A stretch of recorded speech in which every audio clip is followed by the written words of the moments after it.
Hello students, I am Sarvesh, your maths teacher.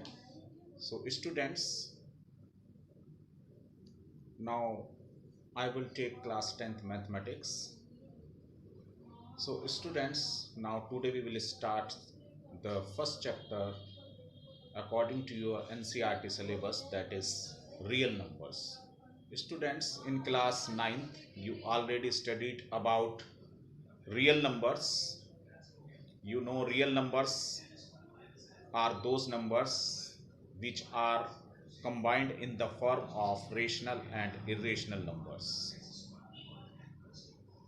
So on the other hand, just taking your class 10 syllabus, the first topic is Euclid division lemma.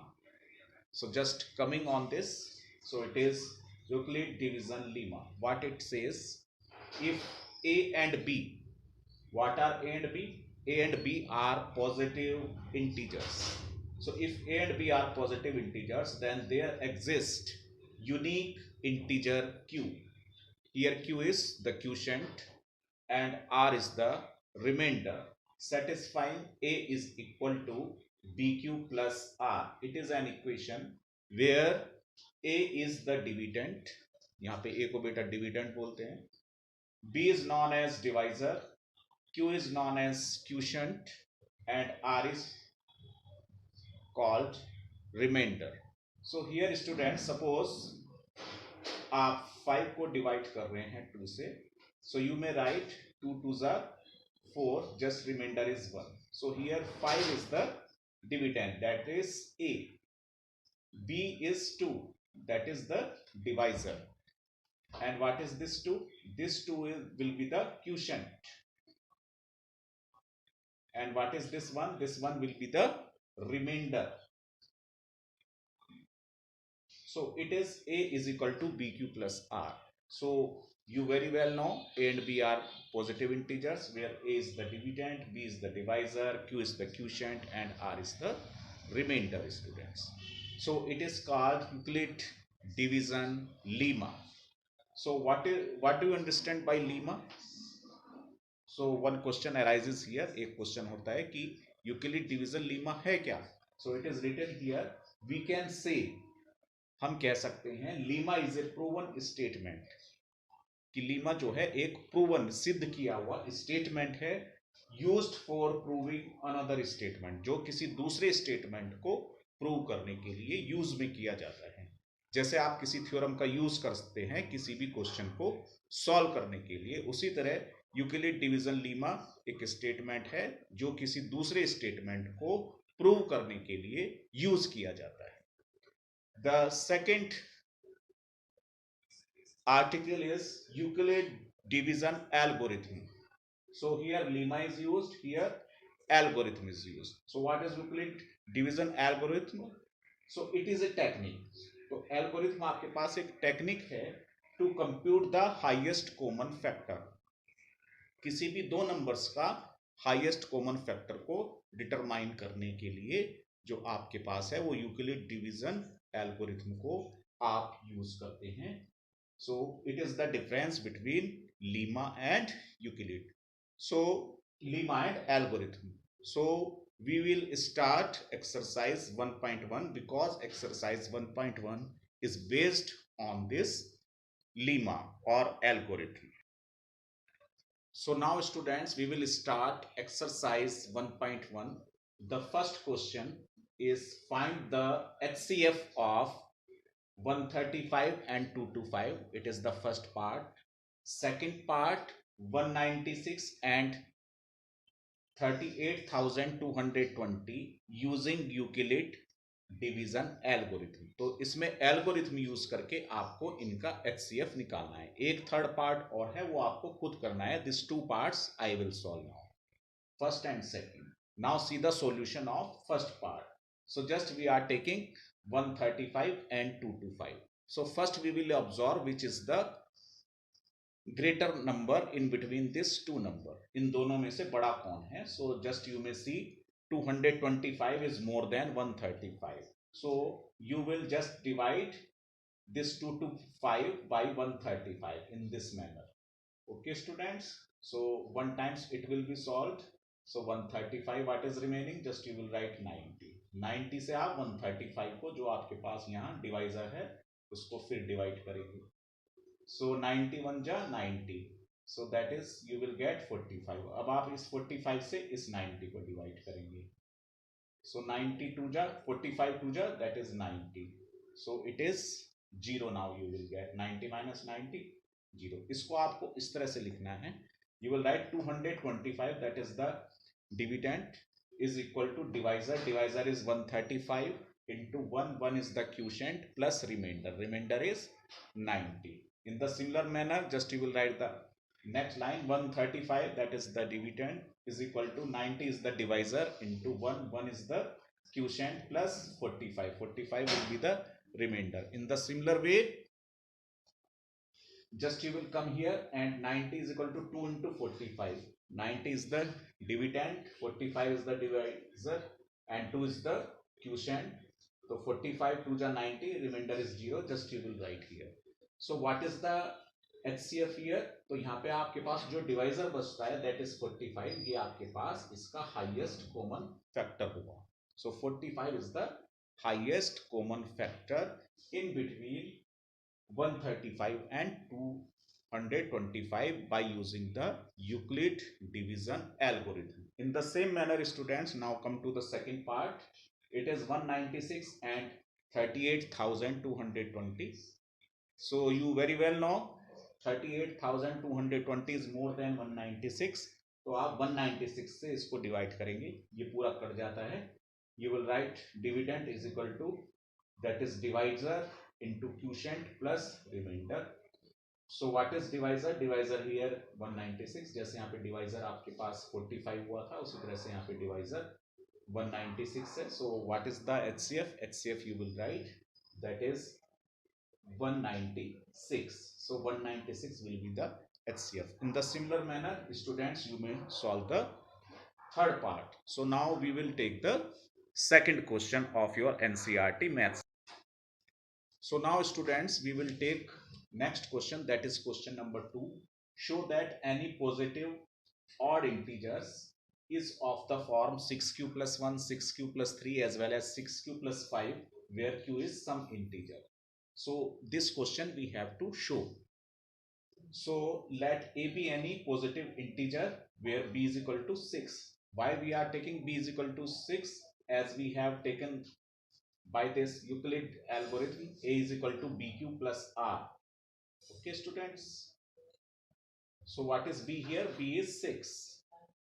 So why is 6? क्योंकि यहाँ पे आप देख रहे हैं सब जगह 6 आ रहा है. So b is 6. So let a be any positive integers where b is equal to 6.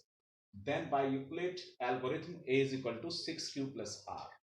ये आपको बताया गया था जब हमने एल्गोरिथम लिया था कि आपके पास q जो होना चाहिए वो आपके पास ग्रेटर और इक्वल टू 0 होना चाहिए और r का वैल्यू आपके पास जो होना चाहिए वो b से छोटा होना चाहिए. As you may see here. So r is equal to 0, 1, 2, 3, 4, 5 तक आप r का वैल्यू लेंगे. क्यों लेंगे r का वैल्यू 5 तक? क्योंकि r का वैल्यू 6 से छोटा है. So just you are putting this value in this expression. A is equal to 6q plus r में r की जगह आप सबसे पहले 0 पुट करेंगे तो a is equal to 6q आ जाएगा. Okay, then you will put 1 तो आ जाएगा 6q plus 1. It is written here 6q plus 1. In the similar manner, r की जगह आप 2 रखेंगे तो it is 6q plus 2 आ जाएगा. 6q plus 2 as you may see here. Then after आप 3 रखेंगे that is 6q plus 3. You must write 6q plus 3. Then after it will be 6q plus 4. Then after 6q plus 5. तो आप 5 तक value रख लेंगे.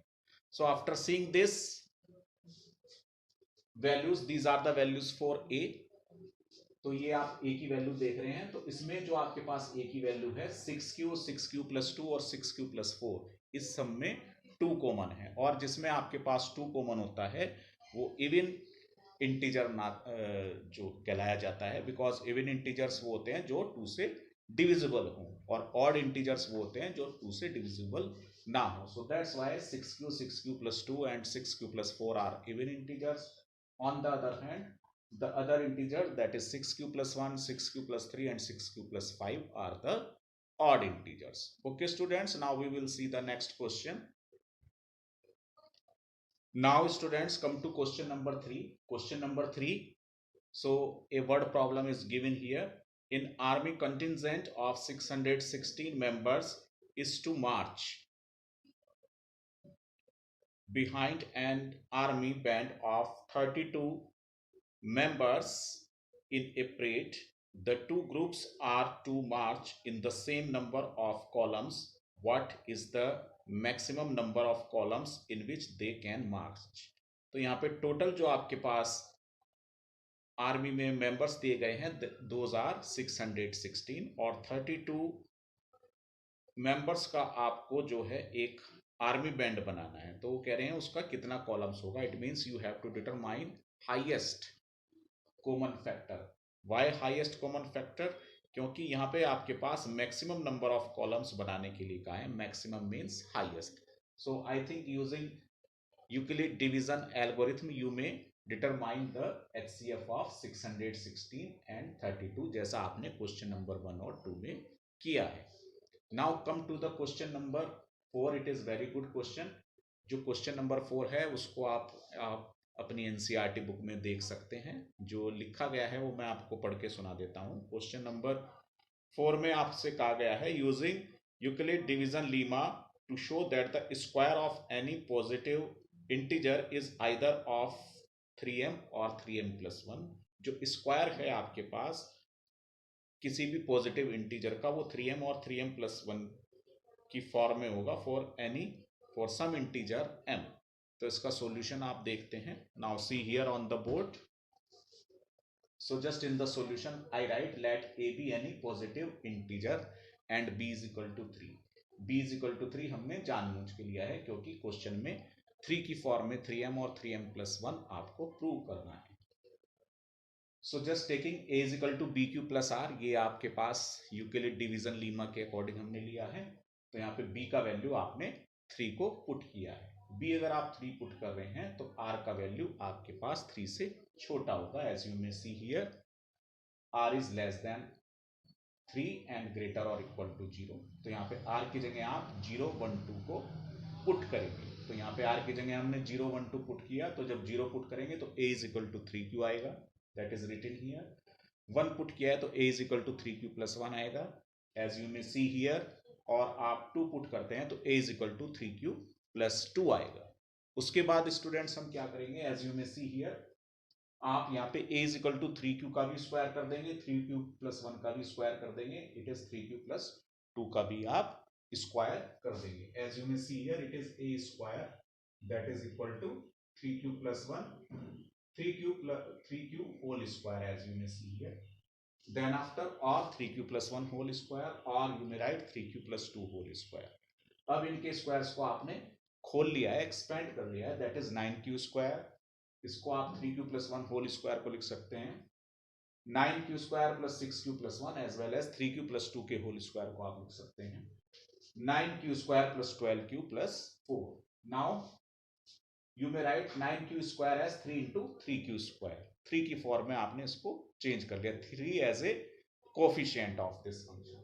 Similarly 3q square plus 6q plus 1 में जो शुरू की दो टर्म्स हैं इसमें आपने 3 कॉमन ले लिया है. It is written as 3 into 3q square plus 2q plus 1. और लास्ट वाला जो आपके पास एक्सप्रेशन है इन सब में आपने 4 जो लास्ट में लिखा हुआ है इसको 3 plus 1 लिख के 3 कॉमन ले लिया है. You can write this 4 as 3 plus 1. इन सारे फंक्शंस में से 9q square plus 12q plus 3 में से आपने 3 कॉमन ले लिया है. That's can be written as 3 in bracket 3q square plus 4q plus 1 plus 1. Now you may write 3 into 3k1. ये 3q स्क्वायर है इसको हमने k1 मान लिया है. इसी तरह से 3q स्क्वायर प्लस 2q को आपने k2 मान लिया है. इसी तरह से 3q square plus 4q plus 1 को आपने k3 एज्यूम कर लिया है. So where k1, k2 and k3 are positive integers, then after you will write, so square of any positive integers is either 3m or 3m plus 1. ये आपने लिया है 3m और इसको 3m plus 1. ये भी आपके पास 3m plus 1 ही कहलाएगा क्योंकि यहाँ भी प्लस में 1 है. So this is the proof of this question number, that is question number 4. Okay students, now we will see the next question. Okay students, now we will solve the last question of this exercise, that is question number 5. So as it is written here in the short form, I have written here, use Euclid division lemma, show that cube of any positive integers is of the form 9m, 9m plus 1, 9m plus 8. So it is a good question, important question. Now see the solution.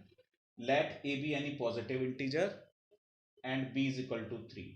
b का value आपने 3 लिया है क्योंकि 3 का square 9 आ जाता है, 3 का cube आपके पास 3 का स्क्वायर 9 आ जाता है, 3 का क्यूब 27, तो आपने यहाँ पे b का वैल्यू 3 लिया है, where a is equal to b q plus r, जहाँ पे b का वैल्यू आप 3 पुट कर देंगे और b का वैल्यू आपने 3 पुट किया है तो r का वैल्यू आपके पास b से छोटा होगा, इट मींस लेस देन 3 होगा और ग्रेटर और इक्वल टू 0 होता है, as we have already discussed in Euclid division lemma. So here just we will put r की जगह आप 0 पुट करेंगे, you will get a is equal to 3q, फिर 1 पुट करेंगे 3q plus 1, फिर आप 2 पुट करेंगे 3q plus 2. तो a का वैल्यू आपके पास 3 वैल्यूज आ गई हैं, 3q plus 1 as well as 3q plus 2. तो ये किस लिए कर रहे हैं आप? क्यूब के लिए कर रहे हैं. तो ये जो आपके पास a का वैल्यू आ गए हैं, इन तीनों वैल्यूज का आप अलग अलग क्यूब करेंगे और क्यूब करके उसमें 9 कॉमन ले लेंगे क्योंकि यहाँ पे आपके पास 9m आया हुआ है. So now taking the first case when a is equal to 3q, now you will do the cube of both sides. So a cube is equal to 9, 3q whole cube, 3 का cube जो हो जाएगा 27, 27 cube, 27 में आप 9 common ले लेंगे, so that can be written as 9 into 3 cube, 3 cube को आप m लेट कर देंगे, let m is equal to 3 cube. तो यहाँ पे आपने इस m की जगह 3q क्यूब लिया है तो 3q क्यूब को आप m लिख देंगे. So a cube will be equal to that is 9m. Now come to the next part, that is case second when a is equal to 3q plus 1. ये 3q plus 1 आपने ये वाला put किया है, when a is equal to 3q plus 1. तो दोनों side का आप क्यूब करेंगे, a का भी क्यूब करेंगे और 3q plus 1 का भी आप क्यूब करेंगे. तो 3q plus 1 का होल क्यूब आपने जो है पावर को एक्सपेंड किया है, a प्लस बी का whole cube, that is a cube plus b cube plus 3ab square plus 3a square b, जो a प्लस बी का होल क्यूब का फार्मूला होता है वो मैंने अभी आपको बताया है, तो उसको आप एक्सपेंड करेंगे, then after you will get 27q cube plus 27q square plus 9q plus 1. तो शुरू के 3 टर्म्स में आप 9 कॉमन ले लेंगे, as you may see here 9 आपने कॉमन लिया है, just you will write 3q cube plus 3q square plus q plus 1. तो ये जो आपके पास ब्रैकेट वाली टर्म्स है इसको आपने m मान लिया है, सो a क्यूब यहाँ पे आपने लिख लिया है 9m plus 1, where m is equal to 3q cube plus 3q square plus q आपने लिखा हुआ है. Then after take the third part, that is 3q plus 2. तो यहाँ पे आपने दोनों साइड्स का क्यूब किया है, a cube is equal to 3q plus 2 whole cube. Now again you will use the formula of a plus b whole cube, so it is 3q का आपने क्यूब किया है, that is 27q cube plus b cube, 2 का cube किया है 8, फिर 3a square b, so that is 54q square plus 36q आएगा. तो देन आफ्टर जो शुरू की 3 टर्म्स हैं, तीनों में आप 9 कॉमन ले लेंगे, then after you will get 3q cube plus 6q square plus 4q. So overall आपके पास जो ब्रैकेट वाला टर्म है इसको आप m मान लेंगे, where a cube is equal to 9m plus 8, where m is equal to 3q cube plus 6q square plus 4q. तो इस तरह से आप देख रहे हैं कि a क्यूब की आपके पास 3 वैल्यू आ रही है, फर्स्ट इज 9m, दूसरा आपके पास आ रहा है 9m प्लस 1, तीसरा आपके पास आ रहा है 9m प्लस 8. यही आपको प्रूव करना था. So students, it is the completion of exercise 1.1. In the next lecture we will take exercise 1.2. So be happy students and safe from COVID-19. Thank you students.